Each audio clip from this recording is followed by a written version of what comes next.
ধানের ফুল আসার সময় বা ফ্লাওয়ারিং স্টেজ হচ্ছে ধানের সেন্সিটিভ স্টেজগুলোর মধ্যে একটা। এই সময় একটু ভুল করলেই ফলনের ব্যাপক হ্রাস হতে পারে।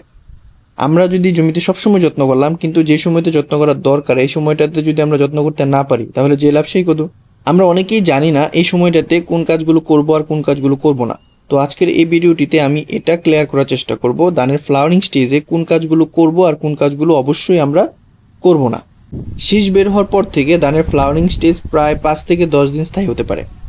কতদিন স্থায়ী হলো এটা বিষয় না, বিষয়টা হচ্ছে ধানের ফুল ফোটার সময়। এই সময় পরাগায়ন হয়, যা ধানের গ্রেইন বা দানা হওয়ার জন্য ম্যান্ডেটরি। তো এখন আমাদের জানতে হবে ধানের ফুল কখন ফুটে। ধানের ফুল ফোটা শুরু হয় সকাল 8টা থেকে 12টা বা 1টা পর্যন্ত। এই সময় ধানের জমির তাপমাত্রা 25 থেকে 30 ডিগ্রি সেলসিয়াস রাখা অত্যাবশ্যকীয়। এমনিতেও আমরা যখন সকাল 9টার পর ধানের জমির আইল দিয়ে হাঁটাহাঁটি করি, তখনই বুঝতে পারি যে গরম কত প্রকার ও কী কী। যাই হোক, ধানের ফুল আসার সময় ধানের জমির তাপমাত্রা কোনোভাবেই 32 ডিগ্রি সেলসিয়াসের উপরে উঠানো যাবে না। যদি আমরা 32 ডিগ্রি সেলসিয়াসের উপরে উঠাই, তাহলে ধানের পরাগরেণু শুকিয়ে যাবে, পরাগায়ন ব্যাহত হবে, সর্বশেষ ধানের চিটা হবে। এখন চলুন ফটাফট জেনে নেই কোন কাজগুলো করলে ফলন বৃদ্ধি পেতে পারে। তো গরমে জমি ঠান্ডা রাখার জন্য প্রায় 2 থেকে 5 সেন্টিমিটারের মতো পানি রাখবেন। আর অতিরিক্ত গরমে এডাব্লিউডি, যেটা অল্টারনেট ওয়েটিং অ্যান্ড ড্রাইং পদ্ধতি, অন্তত ফ্লাওয়ারিং স্টেজে ভুলে যাবেন।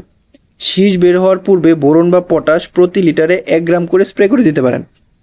রাইসবাগ বা গান্ধীপোকা অবশ্যই নজরে রাখবেন, কারণ রাইসবাগ রস চুষে খায় এবং চিটা হয়।